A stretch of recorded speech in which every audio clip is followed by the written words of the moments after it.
The gunshot that echoed through the night air sent Tabitha Crawford diving behind the nearest water trough, her heart hammering so hard she thought it might burst through her chest.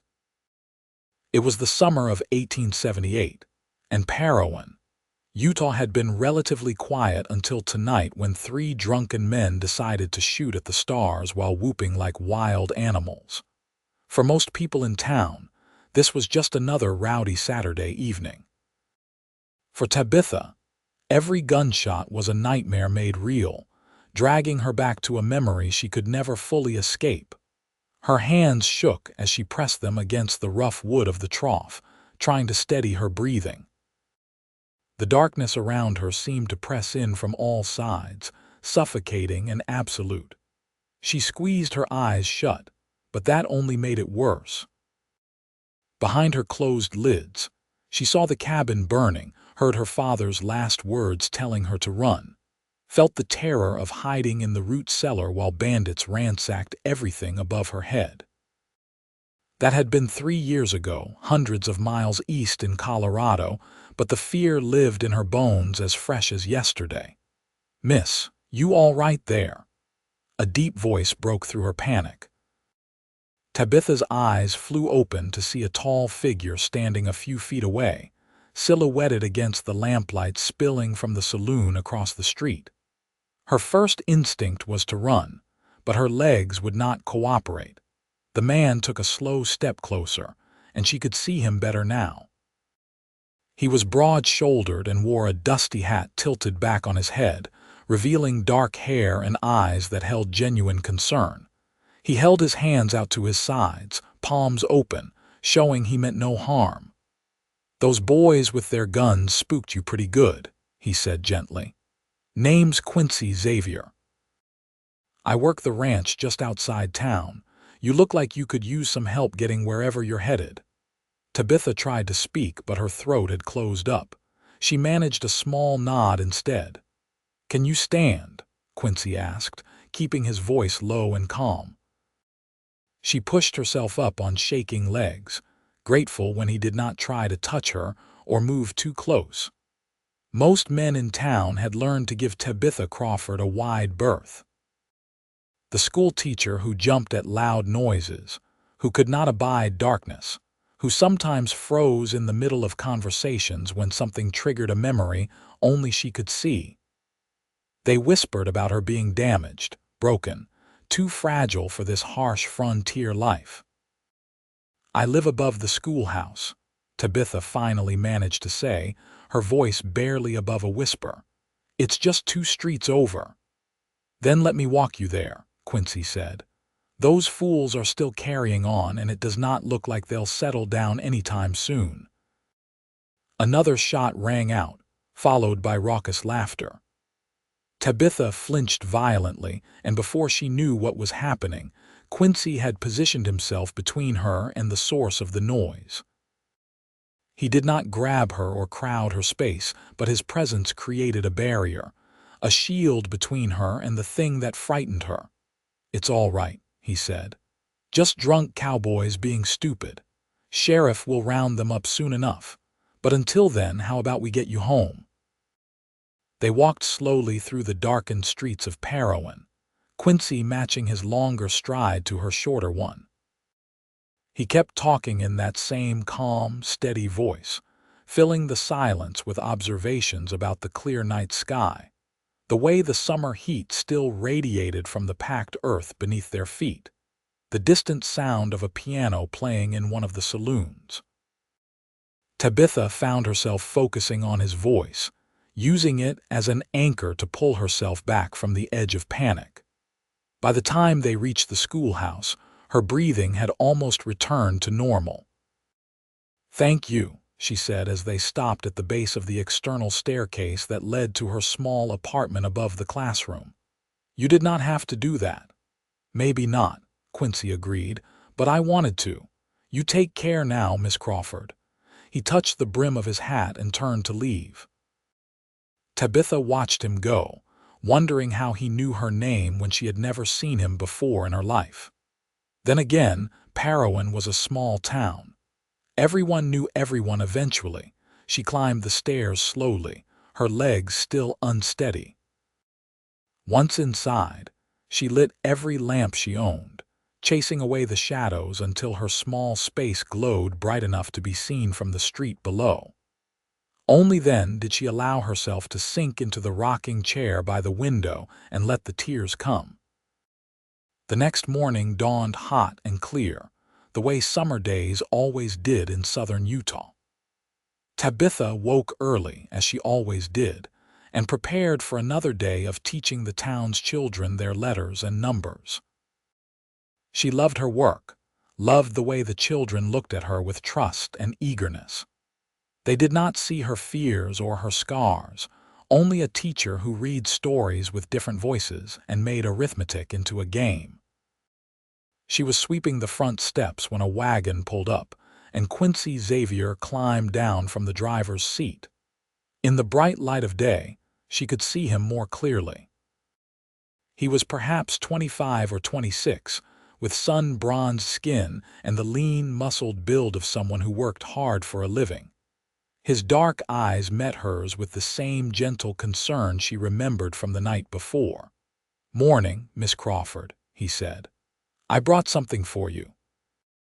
He reached into the wagon bed and pulled out a crate filled with oil lamps, their glass chimneys gleaming in the sunlight. "I noticed last night when I was heading back to the ranch that your place was lit up like a Christmas tree," Quincy said. "Figured you might be running low on lamp oil burning through it like that, so I brought you some spares and a few gallons of oil, no charge." Tabitha stared at the crate, then at him. "I cannot accept this. It's too much." "Sure you can," Quincy said easily. He set the crate down on the steps. "Consider it a welcome to town gift, even though I hear you have been here about a year already. I have been working up at the northern range, so I have not been around Parowan much lately. Just got back last week." "But I cannot pay you for all this," Tabitha protested. Quincy shook his head. "Did not ask you to. Look, Miss Crawford, I do not know what happened to make you afraid of the dark and loud noises, and I am not asking you to tell me. But if having a few extra lamps makes your nights easier, then that's reason enough for me." He tipped his hat again and climbed back onto the wagon. Before Tabitha could form a response, he had clicked his tongue at the horses and started down the street. She stood there for a long moment, looking at the crate of lamps, feeling something unfamiliar stir in her chest. When was the last time someone had shown her such simple, uncomplicated kindness? In the year since she had arrived in Parowan, people had been polite but distant. They hired her to teach their children, but kept her at arm's length otherwise, unsure what to make of the nervous young woman who seemed perpetually on the edge of falling apart. That evening, after her students had gone home, Tabitha found herself thinking about Quincy Xavier as she prepared her lessons for the next day. She knew nothing about him except that he was kind, observant, and worked on a ranch. But those three things were more than she knew about most people in town. The following Sunday, Tabitha forced herself to attend the church service despite her reluctance to be in crowds. She sat in the back pew as always, positioned near the door in case she needed to leave quickly. Halfway through the sermon, someone slid into the pew beside her. She glanced over and was surprised to see Quincy, cleaned up and wearing what was clearly his Sunday best. He nodded at her briefly before turning his attention to the preacher, but his presence somehow made the crowded room feel less oppressive. After the service, as people milled about in the churchyard trading gossip and making plans, Quincy appeared at her elbow. "Wondering if you might like to take a walk," he said. "There is a spot just outside town where the creek runs through some cottonwood trees. Real peaceful." Tabitha hesitated. Every instinct told her to decline, to retreat to the safety of her small apartment. But something about Quincy made her want to be brave. "All right," she heard herself say. They walked in companionable silence for a while, leaving the town behind. True to his word, Quincy led her to a place where the creek widened into a small pool, shaded by tall cottonwoods that rustled in the light breeze. It was beautiful and serene, the kind of place that existed outside of fear. "I come here sometimes when ranch work gets to be too much," Quincy said as they settled on a smooth boulder near the water's edge. "Helps clear my head." "It's lovely," Tabitha said, and meant it. "Can I ask you something?" Quincy said after a moment. "And you can tell me it is none of my business if you want."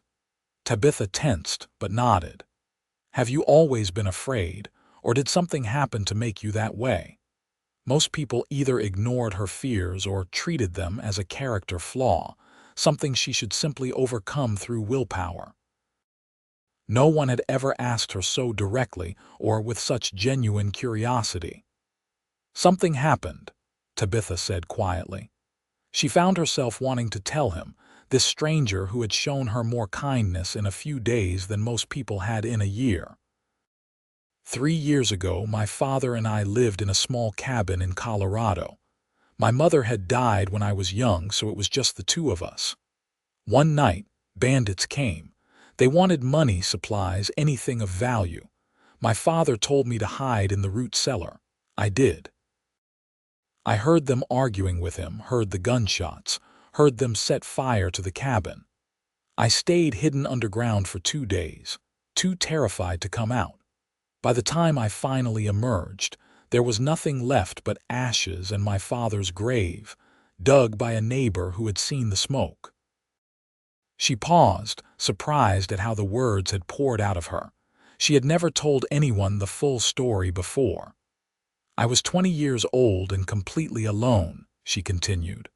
"I made my way west, taking whatever teaching positions I could find, but the fear never left. Darkness reminds me of that cellar. Loud noises make me think of gunshots and my father dying. And I know it is foolish, that I should be stronger, but I cannot seem to." "It is not foolish," Quincy interrupted firmly. "You survived something terrible. The fact that it left marks on you does not make you weak. It makes you human." Tabitha looked at him, really looked at him, and saw no pity in his eyes, just understanding and something else she could not quite name. "My parents died when I was 15, Quincy said. "Cholera outbreak. I watched them get sicker and sicker, and there was nothing I could do. For a long time after, I was angry at everything and everyone. Picked fights, made stupid choices. Nearly got myself killed a few times. It was the ranch owner, old Frank Peterson, who took me in and gave me a purpose. Taught me that surviving tragedy does not mean you have to let it define you, but it is all right to carry the scars." They sat together in the dappled shade, two damaged people finding unexpected connection.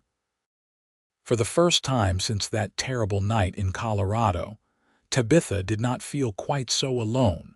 Over the following weeks, Quincy became a regular presence in Tabitha's life.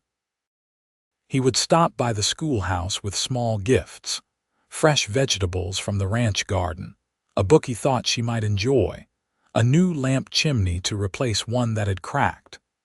He never stayed long or overstayed his welcome, but each visit left Tabitha looking forward to the next one.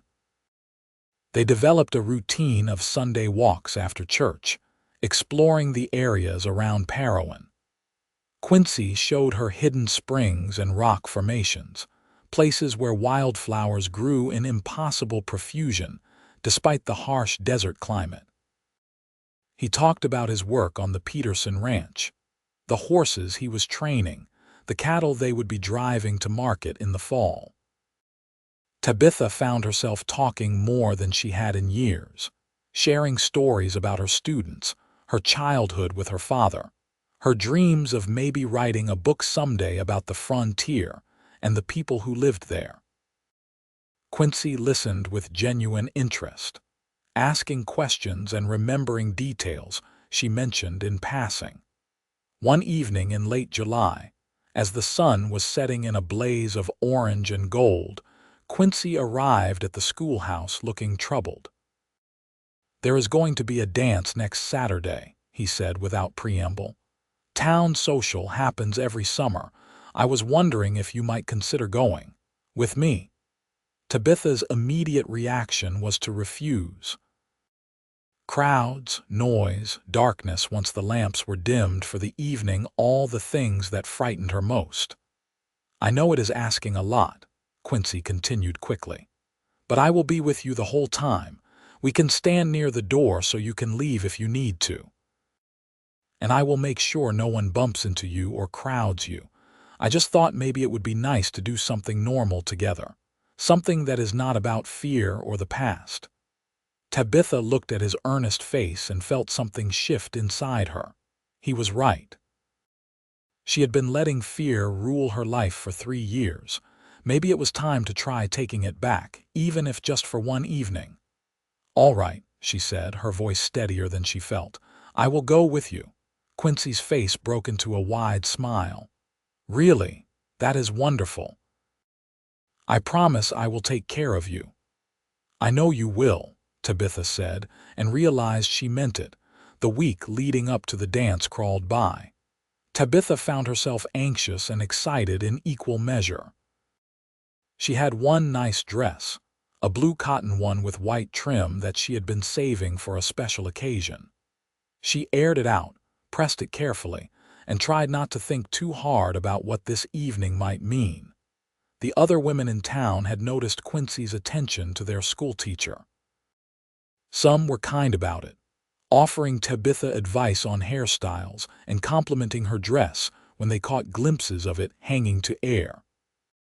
Others were less generous, whispering that it was a shame Quincy Xavier was wasting his time on such a damaged girl when there were plenty of healthy, normal young women who would be glad of his company. Tabitha tried to ignore the whispers, but they stung nonetheless. Part of her wondered if they were right. What did she have to offer someone like Quincy? He was strong, capable, unafraid of the world. She was a bundle of fears and nervous habits, jumping at shadows and sleeping with all the lamps burning. Saturday evening arrived too quickly. Tabitha dressed carefully, her hands trembling slightly as she pinned up her dark blonde hair. She had just finished when she heard footsteps on the stairs outside. Quincy knocked softly, and when she opened the door, the look on his face made all her anxiety worthwhile. He stared at her for a long moment before remembering to speak. "You look beautiful," he said simply. "Thank you," Tabitha said, feeling her cheeks warm. "You look very handsome yourself," he did. He wore dark trousers and a white shirt with a brocade vest, his hair neatly combed and his jaw freshly shaved. He offered her his arm, and after only a moment's hesitation, she took it. The dance was being held in the town's largest barn, which had been swept clean and decorated with bunting and lanterns. By the time they arrived, it was already crowded with people. A small group of musicians sat in one corner tuning their instruments, and long tables laden with food lined one wall. Tabitha felt her anxiety spike as they entered, but Quincy was true to his word.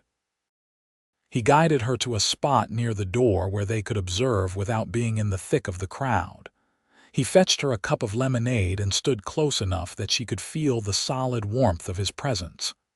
"You are doing great," he said quietly. "Just breathe." The music started, a lively fiddle tune that had couples forming up for a reel. Quincy did not immediately ask her to dance, seeming content to wait until she felt ready. They watched together, and Tabitha found herself relaxing incrementally. The noise was loud but happy, not threatening. The press of people was uncomfortable but not dangerous. After a while, a slower song began. Quincy turned to her, offering his hand. "Will you dance with me?" Tabitha's heart raced, but she nodded and let him lead her onto the floor. He held her carefully, as if she might break, one hand at her waist and the other clasping hers. They began to move to the music, and Tabitha focused on following his lead, on the warmth of his hand through the fabric of her dress, on the way he looked at her like she was something precious. I have wanted to do this since the first moment I saw you, Quincy said softly. Even terrified and hiding behind a water trough, you were the most beautiful thing I had ever seen. Quincy, Tabitha breathed, not sure what to say. I know I am probably moving too fast, he continued. And I know you have reasons to be cautious. But Tabitha, I have to tell you, you are remarkable. Your strength, your courage, the way you keep going despite everything that happened to you. I have never met anyone like you, and a loud bang cut him off mid-sentence. Someone had knocked over a crate of bottles outside, and the crash of breaking glass echoed through the barn. Tabitha gasped and froze, her mind immediately transported back to that night, to the sound of destruction and violence.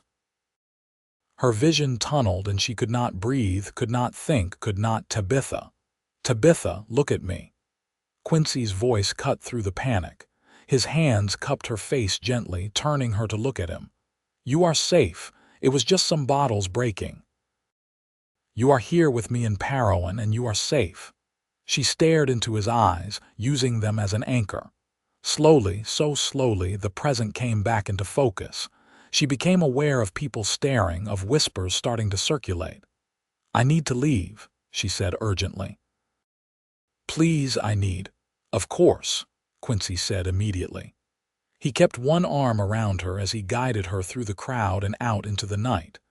They did not stop until they were well away from the barn, standing in the quiet darkness of the street. Tabitha sank down onto the edge of the wooden sidewalk, her whole body shaking. I am sorry, I ruined everything. You did not ruin anything, Quincy said firmly. He sat down beside her, close but not touching. You had a moment, it happens. It does not change anything. People were staring. They think I am crazy. I do not care what people think, Quincy said. Do you know what I see when I look at you? I see someone who survived something that would have destroyed most people. I see someone who got up every day and kept living, kept teaching, kept trying. That is not weakness, Tabitha. That is the strongest thing I have ever witnessed. Tabitha turned to look at him, tears streaming down her face. Why are you so kind to me? Because you deserve kindness, Quincy said. And because somewhere along the way I started falling in love with you. The words hung in the air between them, huge and terrifying and wonderful. Tabitha's breath caught. You barely know me, she whispered. I know enough, Quincy said. I know you are gentle with your students but fierce in protecting them. I know you take joy in small things like flowers and good books. I know you are scared but you try anyway. I know that being near you makes me happier than I have been in years. That seems like enough to build on. Tabitha reached out with a trembling hand and touched his face, feeling the rough stubble on his jaw. I think I might be falling in love with you too, but I am so afraid of everything. I do not know how to be what you need. You already are what I need, Quincy said, covering her hand with his own. You do not have to be fearless, Tabitha, you just have to be you, and maybe let me stand beside you when things get hard. I can try, Tabitha said. That is all I can promise right now. That is more than enough, Quincy said. He leaned forward slowly, giving her time to pull away if she wanted. When she did not, he kissed her softly, sweetly, a promise of something new beginning. When they finally pulled apart, Tabitha was smiling despite her tears. Can I walk you home? Quincy asked. Yes, Tabitha said. I would like that. They walked slowly back to the schoolhouse, hand in hand. When they reached her stairs, Quincy kissed her once more before bidding her good night. Tabitha climbed to her apartment, lit all her lamps as usual, and sat in her rocking chair by the window. But tonight, the darkness outside did not seem quite as oppressive. Tonight, she had something to balance against the fear. She had hope. The next morning, Tabitha woke to find a wildflower bouquet on her doorstep and a note in Quincy's bold handwriting. You are braver than you know. Q. She carried the flowers inside and put them in a jar of water, placing them where she could see them from her rocking chair. They were simple desert blooms, nothing fancy, but they made her smile every time she looked at them. Over the following weeks, Quincy continued his courtship with patience and determination. He never pushed Tabitha beyond what she could handle, but he also did not let her hide completely. He invited her on rides to see the ranch, introduced her to Frank Peterson, the gruff but kind man who owned the spread and had given Quincy a home all those years ago. Frank was in his 60s, weathered by decades of frontier life, but his eyes were sharp and assessing. He looked Tabitha over carefully when Quincy brought her to Sunday dinner. "So you are the schoolteacher who has got my foreman walking around with his head in the clouds," Frank said bluntly. "I suppose I am," Tabitha replied, lifting her chin slightly. Frank's stern expression cracked into a smile. "Good for you. About time this boy found someone worth settling down for. You are welcome here anytime, Miss Crawford." The Peterson ranch was sprawling and beautiful, with good grazing land and a main house that spoke of years of careful management. Quincy showed her around with obvious pride, introducing her to the other ranch hands and the horses he was training. One horse in particular caught Tabitha's attention, a gentle mare with a silvery gray coat and kind eyes. "That is Moonlight," Quincy said. "She is the sweetest tempered horse we have got. Would you like to meet her?" Tabitha nodded, letting Quincy guide her into the corral. Moonlight ambled over, snuffling at Tabitha's offered hand. The mare's soft nose and warm breath made Tabitha laugh, a genuine sound of delight that made Quincy grin. "She likes you," he said. "How would you feel about learning to ride? I know it is another new thing, but I think you might enjoy it. And it would give you a way to get out of town when you need space." The idea was both terrifying and appealing. Tabitha thought about it for a long moment before nodding. "All right, I will try." And so began riding lessons every Sunday afternoon after church. Quincy was a patient teacher, showing Tabitha how to approach the horse, how to mount and sit properly, how to hold the reins. For the first few weeks, they just walked in circles around the corral, with Quincy leading Moonlight and talking Tabitha through her nerves. But gradually, Tabitha's confidence grew. The rhythmic movement of the horse beneath her, the sense of connection with the animal, the feeling of moving through open space, it all combined into something almost meditative. For brief stretches while riding, Tabitha found she could forget her fears entirely. Summer faded into autumn, bringing cooler temperatures and the annual cattle drive that Quincy had mentioned months ago. He would be gone for 3 weeks, helping move the herd to the railhead in Milford. The night before he left, he came to say goodbye. "I am going to miss you," he said, holding both her hands in his, "but I will be back before you know it." "Be safe," Tabitha said, trying not to let her anxiety show. 3 weeks seemed like an eternity. "I will," Quincy promised. "And when I get back, I want to talk to you about something important, about our future." He kissed her then, deeper and more passionate than before, and Tabitha clung to him, memorizing the feel of his arms around her, the warmth of his body against hers. "I love you," she said against his lips.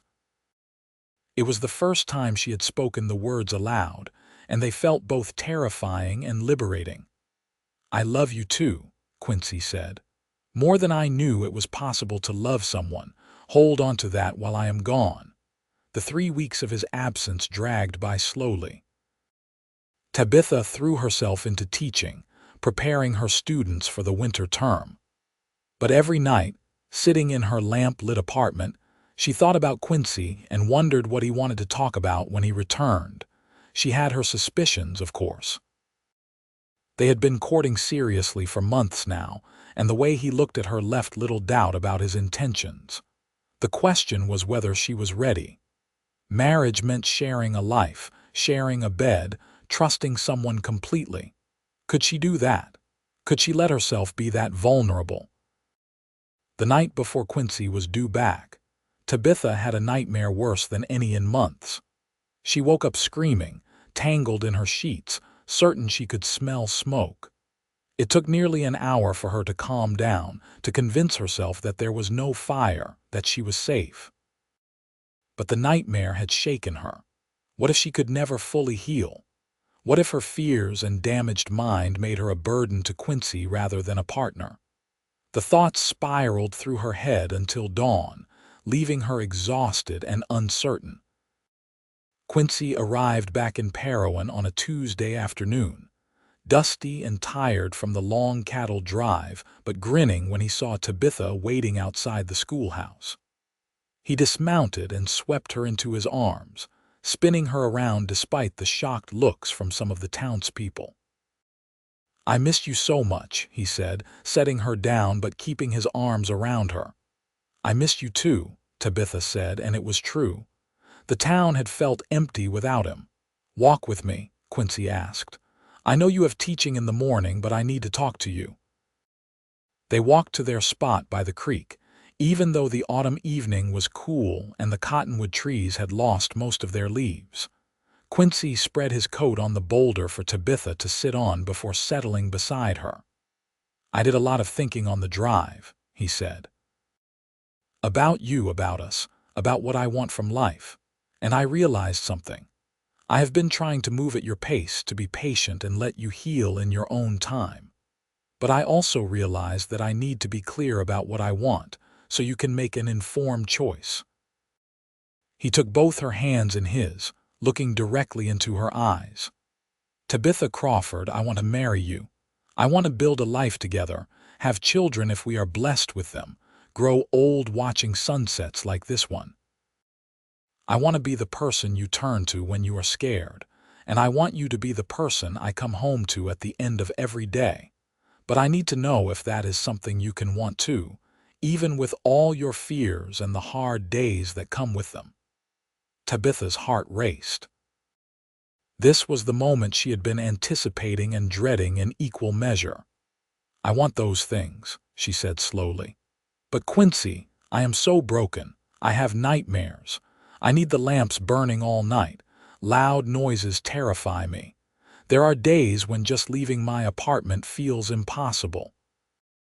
"You deserve someone whole, someone who can be a proper wife." "You are whole," Quincy said fiercely. "You are just whole in a different way than you were before. Tabitha, everyone has something they struggle with. You think I do not have bad days. Times when the anger about losing my parents comes back. Moments when I wonder if I am living the life they would have wanted for me. We are all carrying something. The question is whether we want to carry it alone or together." "Together," Tabitha whispered. "I want together. But you have to understand what you are agreeing to. Last night I had a nightmare so bad I woke up screaming. I thought the building was on fire. That is the reality of being with me. Then we will work through the nightmares together," Quincy said calmly. "We will keep lamps burning all night if that is what you need. We will build a life that accommodates your fears while gently pushing their boundaries. But Tabitha, I am not proposing to some idealized version of you. I am proposing to the real you, the woman who survived hell and came out the other side still capable of love and hope. That is who I want to marry." Tears streamed down Tabitha's face. "You really mean that?" "Every word," Quincy said. He reached into his pocket and pulled out a simple gold band. "This was my mother's ring. It is the only thing I have left of her. I would be honored if you would wear it."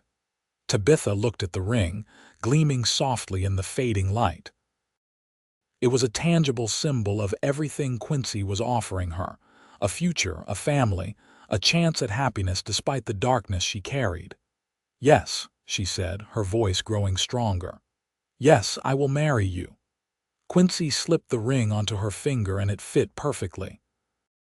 Then he kissed her with a tenderness that made her believe, truly believe for the first time, that maybe she could have this.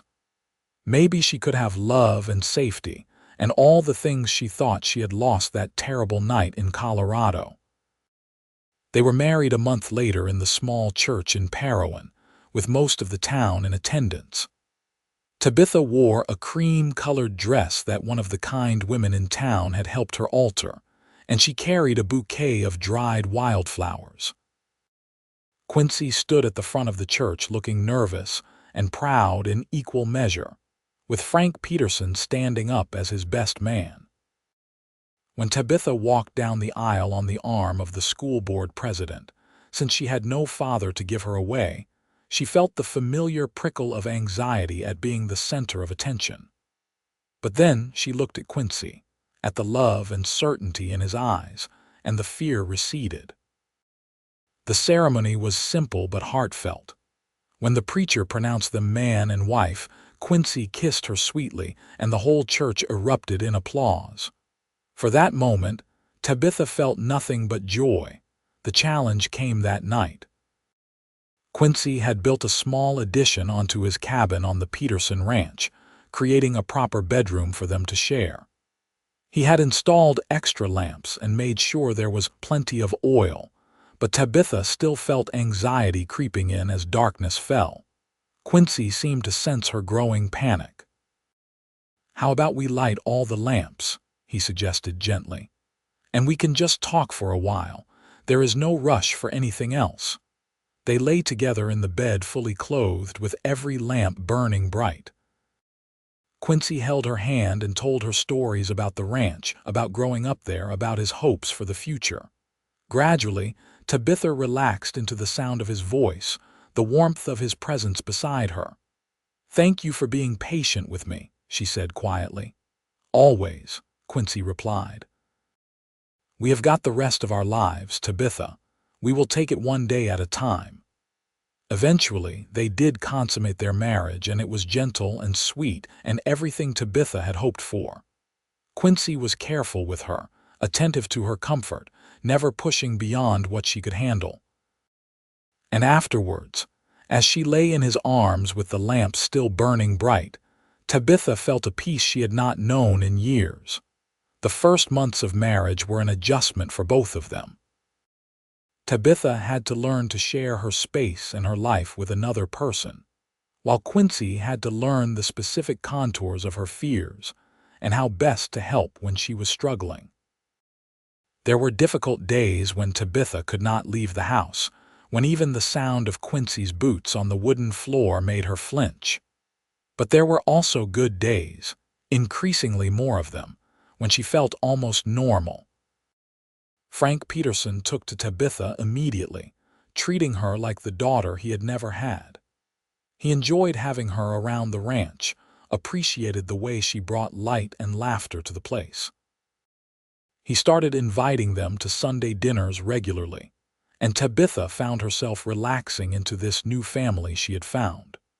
One Sunday in December, as they were riding back from the main house to their cabin, Tabitha's horse spooked at a snake crossing the path. Moonlight reared, and Tabitha, caught off guard, tumbled from the saddle.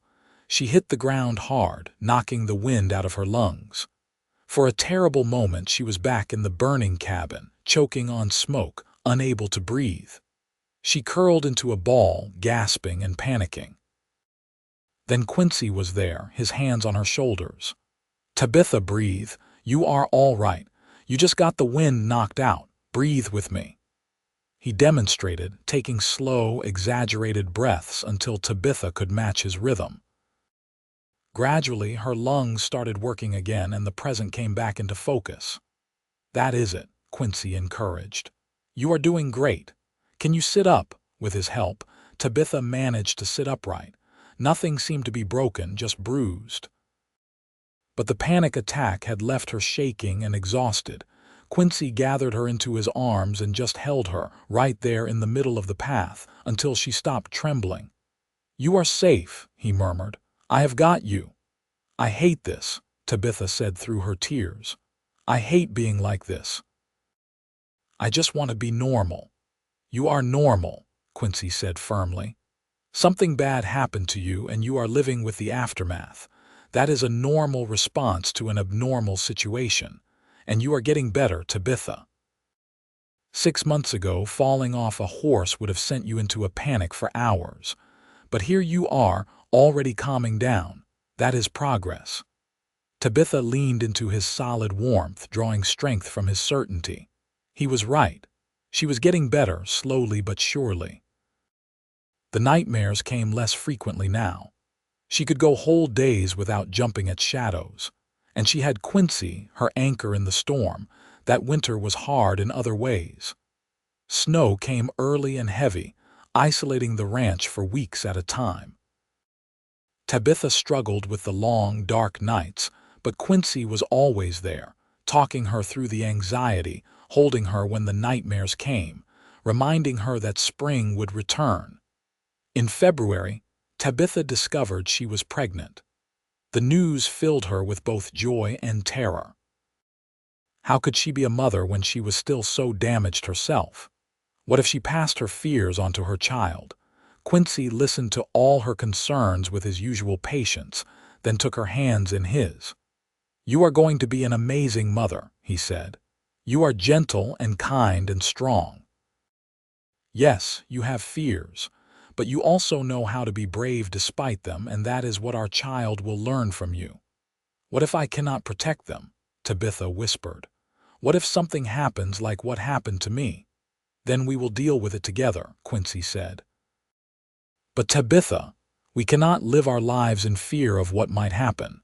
We can only live the life we have right now and do our best with it, and our best is pretty good." As her pregnancy progressed, Tabitha found some of her fears actually eased. She was bringing new life into the world, creating something beautiful and hopeful. It gave her a sense of purpose beyond her own survival. She continued teaching through the spring, though she had to tell the school board she would need to take time off once the baby came. They were supportive, promising to find a temporary replacement and hold her position for her return. Summer brought a heat wave that made Tabitha miserable in the last months of pregnancy. She spent most of her time in the shade by the creek, with Quincy bringing her cold drinks and fanning her with his hat. Despite the discomfort, she found herself happier than she had been in years. Their son was born on a hot August night, coming into the world with a lusty cry that announced his presence to everyone within earshot. Quincy held Tabitha's hand through the whole labor, his face pale but determined. When the midwife finally placed their son in Tabitha's arms, she saw tears streaming down her husband's face. "We made this," Quincy said in wonder. "We made this perfect little person. What should we name him?" Tabitha asked, studying the tiny face, the shock of dark hair, the miniature fingers that were already gripping her thumb with surprising strength. "I was thinking maybe James, after your father," Quincy suggested. "If that is not too painful." Tabitha felt tears well up. "James Quincy Xavier." "It is perfect." Those first weeks with a newborn were exhausting and wonderful and terrifying all at once. Tabitha had moments of panic, convinced she was doing everything wrong, that she was failing her son. But Quincy was there, supporting her, reminding her that babies were tougher than they looked and she was doing fine. Frank visited often, completely besotted with his honorary grandson. He brought gifts and advice in equal measure, drawing on his own experiences raising Quincy. The old rancher's gruff exterior melted completely around baby James, and it was not uncommon to find him rocking the infant and singing old cowboy songs in his rusty voice. As James grew from infant to baby to toddler, Tabitha found her confidence as a mother growing too. She was not perfect, but she was good enough, and that was all any parent could be. She told her son stories every night, read him books as soon as he was old enough to sit still, taught him to be gentle with animals and kind to people. When James was 2, Tabitha returned to teaching part-time, working out an arrangement where she taught in the mornings while Quincy or Frank watched the boy. She had missed her work, missed the satisfaction of opening young minds to the possibilities of learning.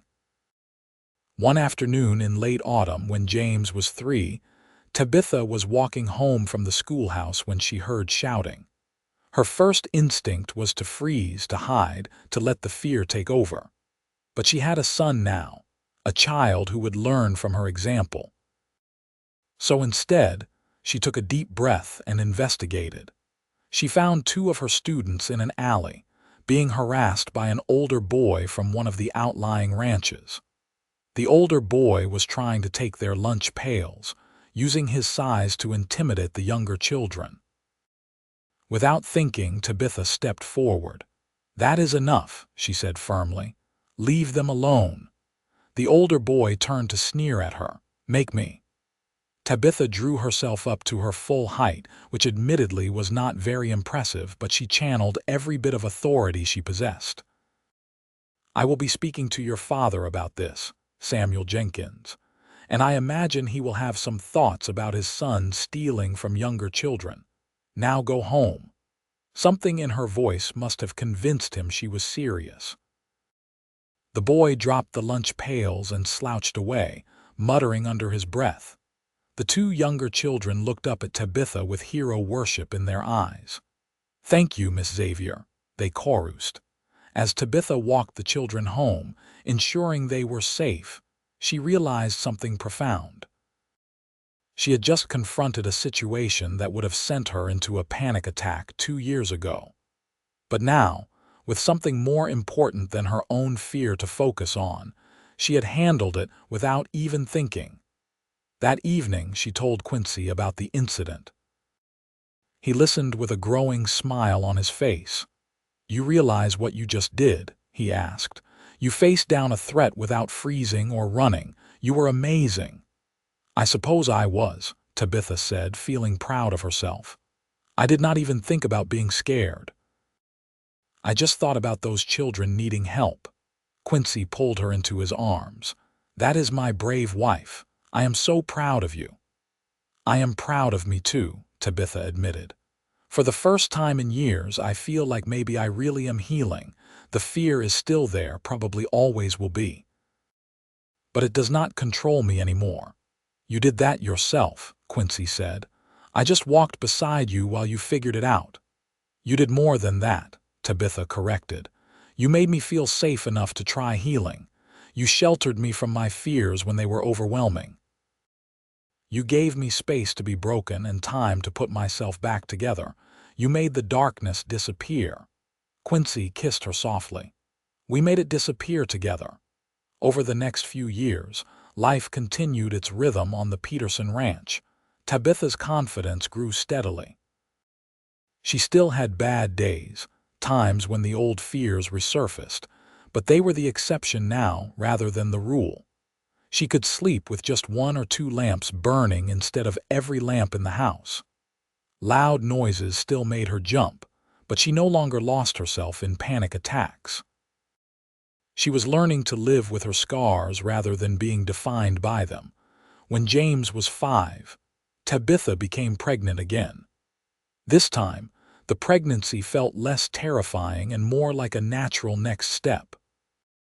Their daughter, Elizabeth Ann, was born on a mild spring evening with far less drama than her brother's arrival. She came into the world peacefully, as if she knew she was entering a home full of love and safety. James was fascinated by his baby sister, wanting to help with everything from diaper changes to feeding. Quincy often found Tabitha in the rocking chair, nursing Elizabeth while James sat at her feet listening to a story. Those moments, Quincy said, were what happiness looked like. Frank Peterson's health began to decline when James was 7 and Elizabeth was 2. The old rancher had been slowing down for a while, but one day he collapsed while working in the barn. The doctor diagnosed a weak heart and told him his working days were over. Frank called Quincy to his bedside and had a long conversation about the future of the ranch. When Quincy emerged, he looked stunned. "He wants to sell me the ranch," he told Tabitha that night. at a price I can actually afford, paid out over years. He said I have been running the place for years anyway, might as well make it official. He wants to move into town, get a small house where the doctor can check on him easily. That is wonderful, Tabitha said. You have put your heart and soul into this place. It should be yours.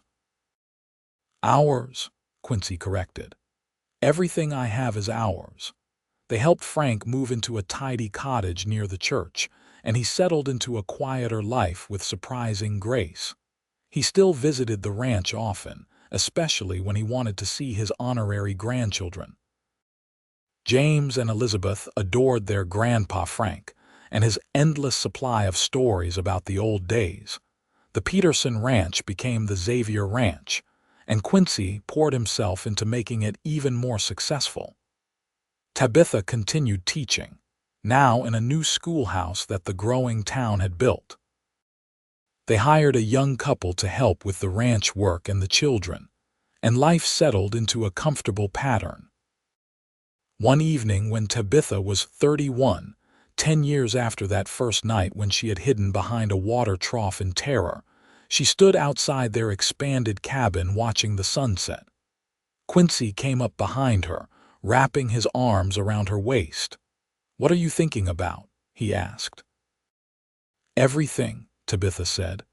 "Where I was, where I am now, how different life turned out from what I expected. Better or worse? So much better," Tabitha said, leaning back against him. "When I first came to Parowan, I thought I was just surviving, getting through each day. I never imagined I could have all this. A husband who loves me, children, a home, a purpose. I never thought I could be happy again." "You earned your happiness," Quincy said. "You did the hard work of healing. I just provided some support along the way." "You provided everything," Tabitha said, turning in his arms to face him.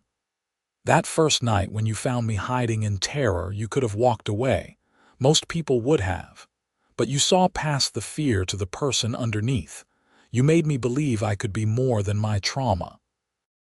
"You always were more than your trauma," Quincy said. "I just helped you remember that." James came running out of the house, with Elizabeth toddling after him as fast as her short legs could carry her. "Papa, Mama, come see the picture I drew." They let themselves be pulled back inside, into the warmth and light and love that filled their home. Later, after the children were asleep and the house was quiet, Tabitha and Quincy sat together on their porch watching the stars emerge. "You remember what I told you that first night?" Tabitha asked. "About being afraid of the dark." "I remember everything about that night," Quincy said. "I am not afraid anymore," Tabitha said. "Or at least not the way I was. The darkness used to seem full of threats, full of everything I had lost and everything that could hurt me. But now when I look at the darkness, I see stars, I see beauty, I see possibility." "You made the darkness disappear," Quincy said softly, echoing words she had spoken to him years ago. "No," Tabitha corrected, taking his hand. "You made the darkness disappear by being the light when I needed it most. You showed me I could survive more than I thought. You loved me when I could not love myself. You gave me a reason to keep fighting." "We did it together," Quincy said. "That is what love is, Tabitha. Standing together against the darkness until the dawn comes." They sat in comfortable silence, two people who had found each other against the odds and built something beautiful from their shared pain and healing. The darkness no longer held terror for Tabitha. She had learned that even the darkest night eventually gives way to morning. Years continued to pass in their predictable frontier rhythm. James grew into a serious, thoughtful boy who loved working with the horses like his father. Elizabeth was more outgoing, chattering constantly and making friends with everyone she met. When Elizabeth was 5 and James was 10, their youngest child was born, a boy they named Thomas Franklin Xavier, after no one in particular but with Frank's middle name to honor the man who had given Quincy a second chance at family. Frank lived to see Thomas's birth, but passed peacefully in his sleep a few months later, at the age of 73. The whole town turned out for his funeral, testament to the impact he had made. Quincy grieved deeply for the man who had been more of a father to him than his own had lived to be, but he took comfort in knowing Frank had died happy, surrounded by people who loved him. Tabitha found herself thinking about her own father more as she watched her children grow. She told them stories about him, about his kindness and his courage, keeping his memory alive in the next generation. She took them to visit the wildflowers that grew in the meadow where she and Quincy had first talked about their pasts, and she told them that it was all right to carry sadness alongside joy. The schoolhouse became a second home for Tabitha over the years. She taught multiple generations of children, watching them grow from uncertain learners into confident young people ready to face the world. Some left Parowan for opportunities elsewhere, but many stayed, building lives in the small Utah town just as she had done. Her reputation evolved over time. She was no longer the frightened newcomer who jumped at shadows. She was Mrs. Xavier, the beloved teacher, the rancher's wife, the woman who had survived tragedy and built a beautiful life anyway. The whispers about her being damaged faded, replaced by respect for her strength and admiration for her gentleness. When Tabitha was 40, the town held a celebration in her honor, recognizing 20 years of dedicated teaching. The schoolhouse was packed with former students, now adults with children of their own, all wanting to thank the teacher who had opened their minds and encouraged their dreams. Quincy sat in the front row with their 3 children, his face glowing with pride as person after person stood to share stories about how Mrs. Xavier had impacted their lives. When it was her turn to speak, Tabitha stood before the crowd and felt none of the old fear, just gratitude for the community that had embraced her. "When I came to Parowan 20 years ago," she said, "I was running from pain and loss. I thought I was broken beyond repair. But this town, and especially my family, showed me that healing is possible, that we do not have to let our worst moments define us. I have tried to pass that lesson on to every child I have taught, to help them understand that they are capable of more than they know, that kindness and courage can overcome almost anything. Thank you for letting me be part of your lives and your community." The applause was deafening.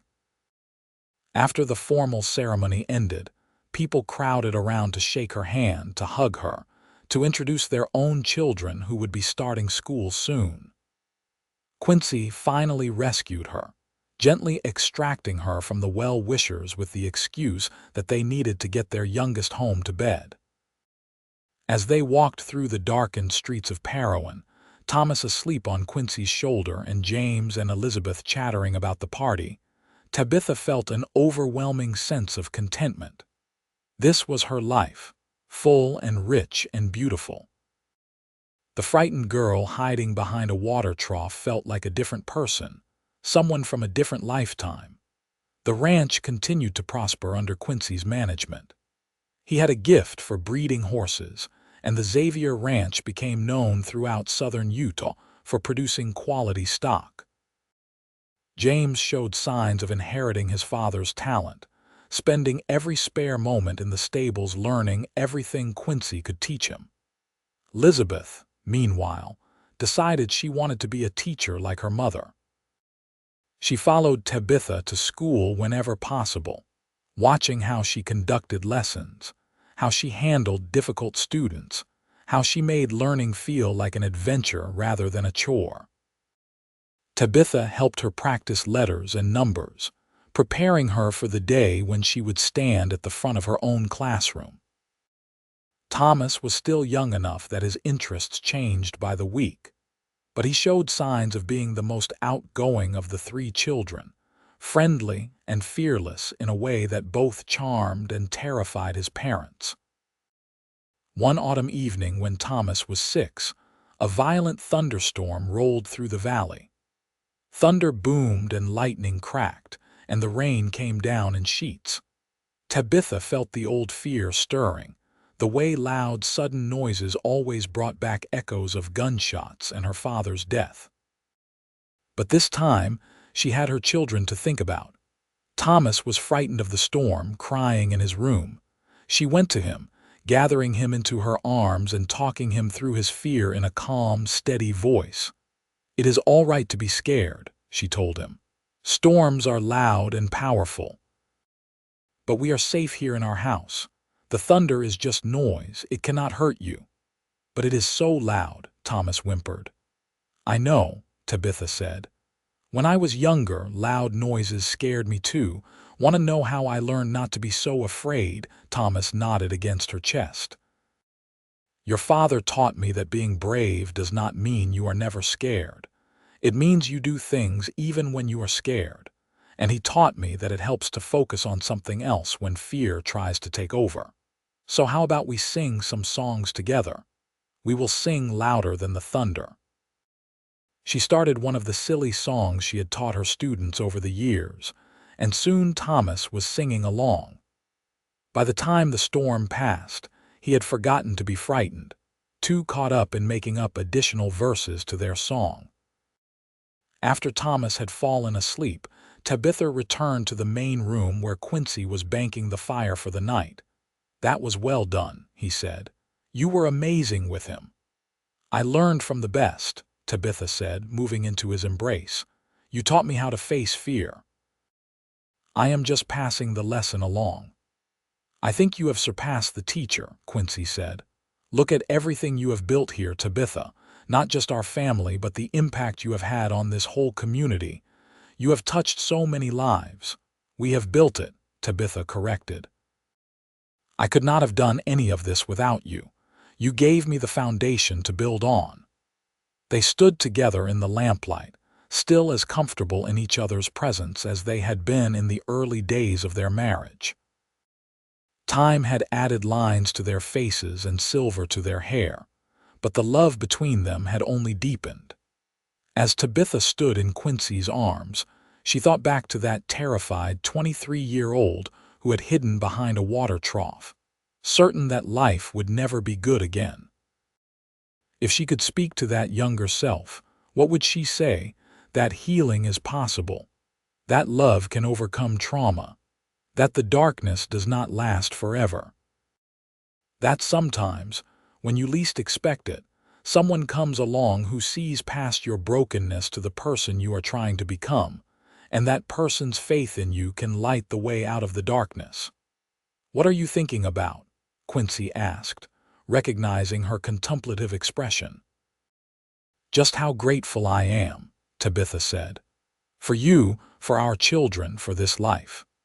27 years ago, I thought my life had ended when those bandits killed my father, but really, it was just the painful beginning of something better.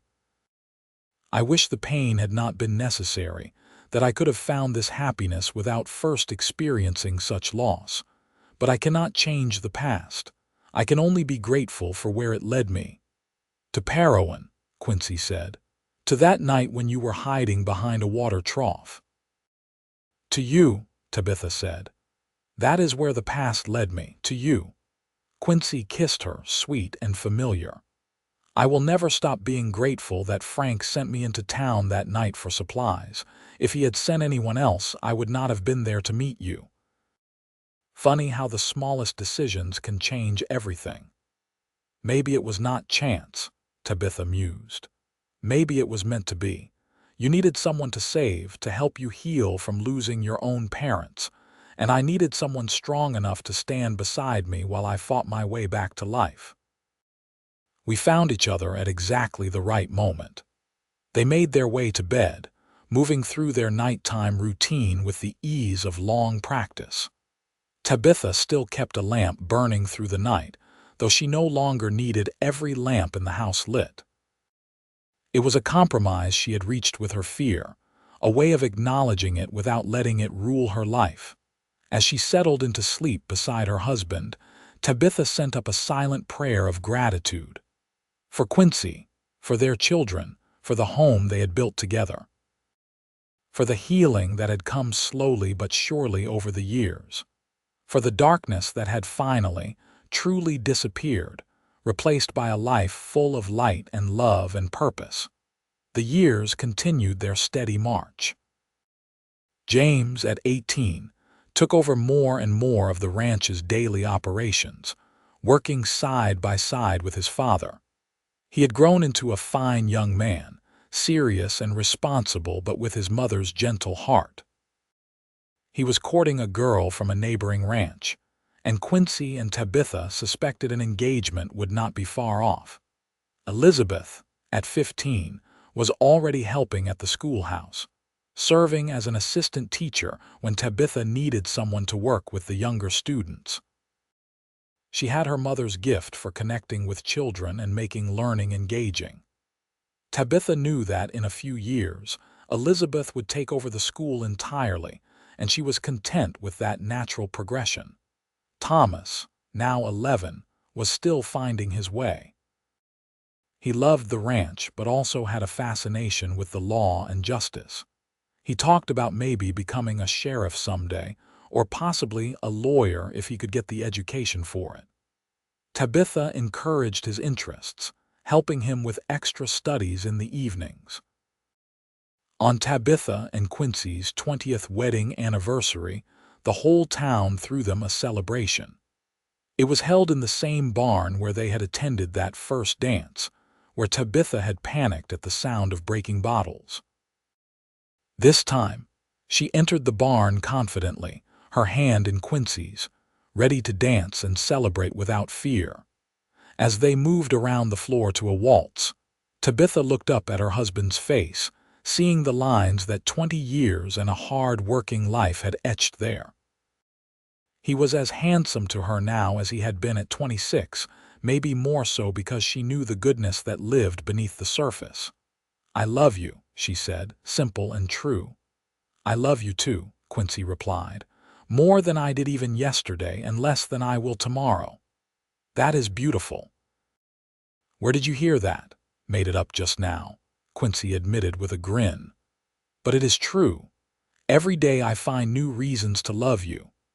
As the evening wore on and their children laughed with their friends and the whole town celebrated, Tabitha found herself stepping outside for a moment of quiet. The night sky was brilliant with stars, the same stars that had frightened her so much when she first came to Parowan because they meant darkness had fallen. Now she saw them differently. Now they were beautiful, points of light in the darkness, each one shining bright enough to be seen across impossible distances. Like hope, she thought. Like love. Like the human spirit that refuses to be extinguished no matter how dark things get. Quincy joined her outside, slipping his arm around her waist. "Running away from your own party, just taking a moment," Tabitha said. "Looking at the stars and thinking about how far we have come." "We have come far together," Quincy agreed, "and we still have a long way to go."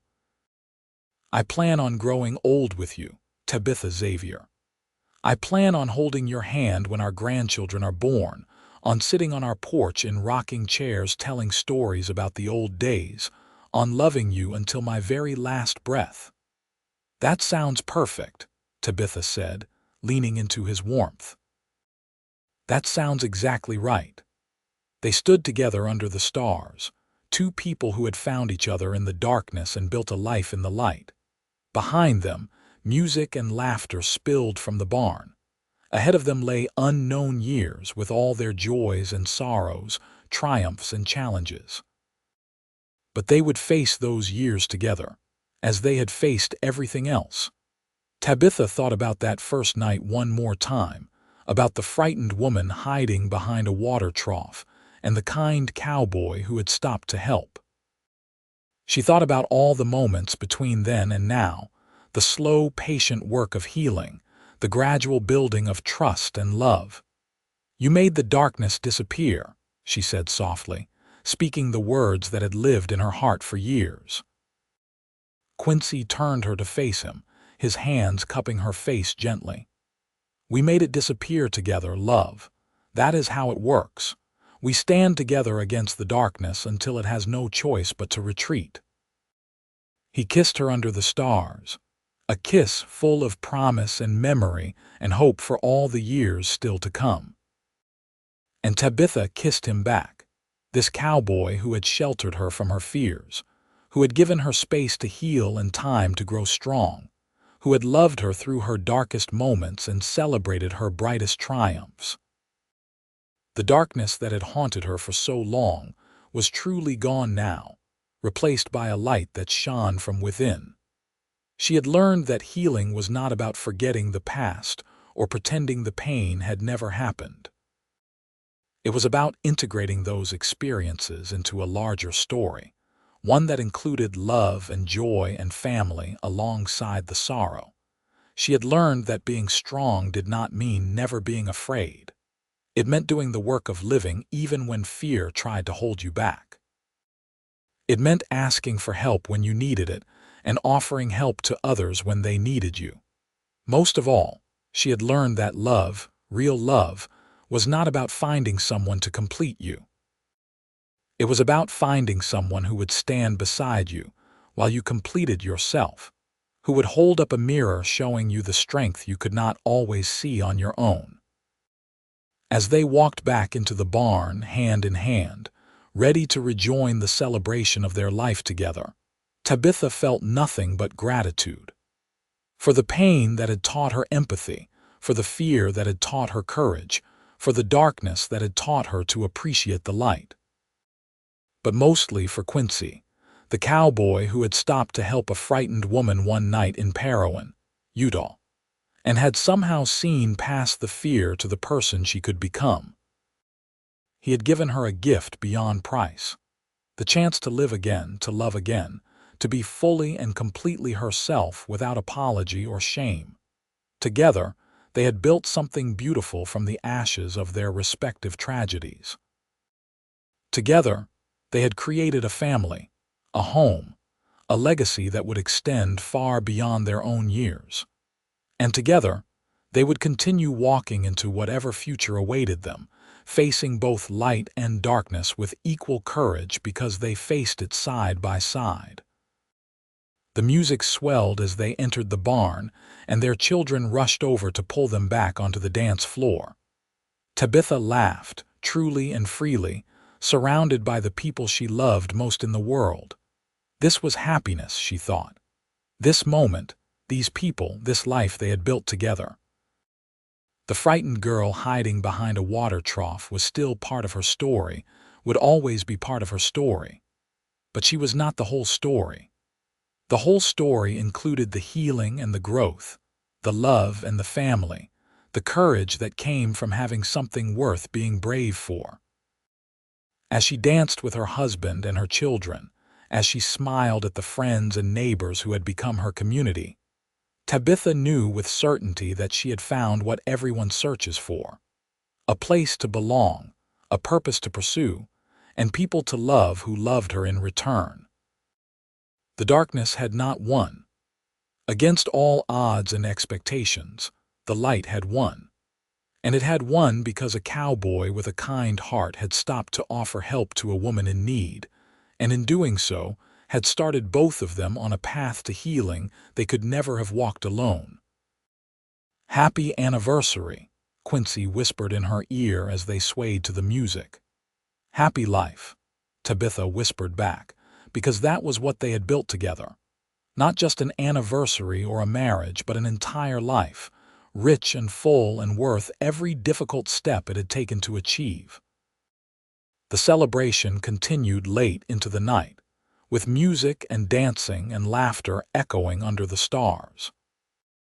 And when they finally made their way home in the early hours of morning, Tabitha and Quincy walked together through the darkness without fear, because they had long ago learned that darkness was just the absence of light, and together, they carried more than enough light to chase away any shadows. Their story, which had begun with fear and pain, had become a story of hope and healing.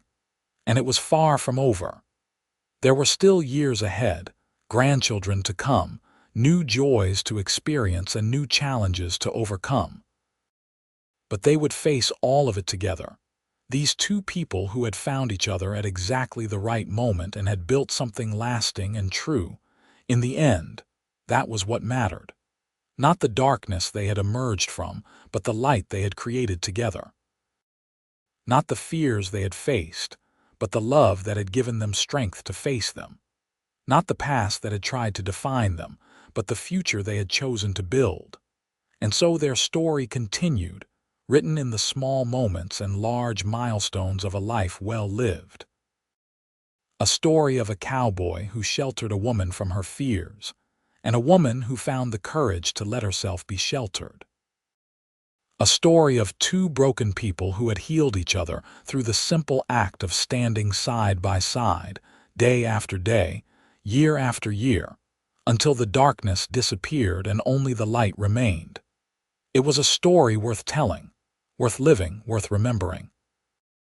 And it was theirs, wholly and completely theirs, built one brave moment at a time until those moments became a lifetime.